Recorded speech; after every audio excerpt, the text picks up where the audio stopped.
Hey everyone, I'm Maddie from ATAR Wizard, and today I'm going to be talking about Unit 3, Area of Study 2, dot point number 5 from the VCE Psychology Study Design. So this study design dot point states the roles of the hippocampus, amygdala, neocortex, basal ganglia, and the cerebellum in long-term implicit and explicit memories. So these are all parts of the brain, and we're going to look at their role in your memory, how they help you encode and consolidate and store different kinds of memories.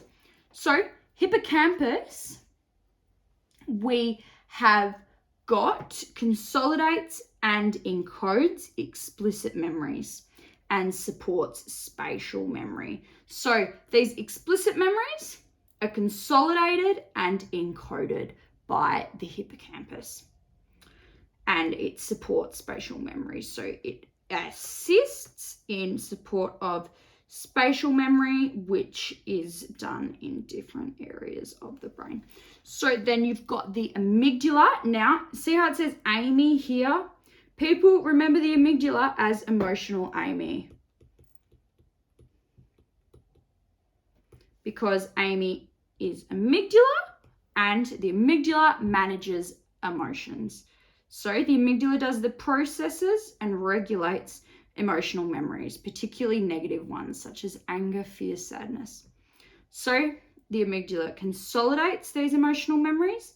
And when memories are emotional, the amygdala assists the hippocampus in the consolidation of the memory, which can make the memory stronger and explains why people sometimes have stronger memories of things which make them emotional. So when a memory is emotional, it's double encoded. The amygdala assists in the encoding of this memory, so the amygdala and the hippocampus will work together with the encoding, which can make the memory more clear and remembered more strongly.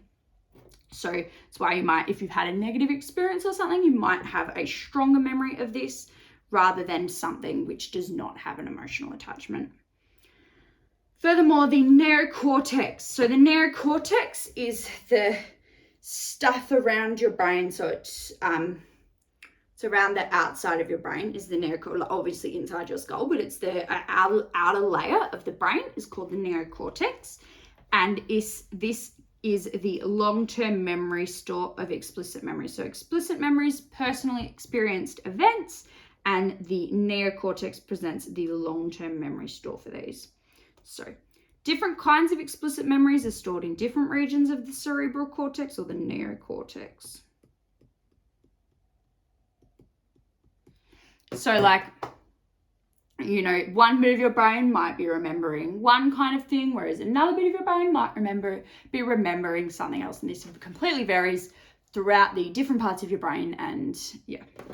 So the basal ganglia assists in the formation and retrieval of motor skills associated with voluntary movement and is involved in procedural habitual memories. So the basal ganglia is associated with voluntary movement and motor skills and the procedural habitual memories. So performing motor movements, walking, jumping, that kind of thing is all in the basal ganglia.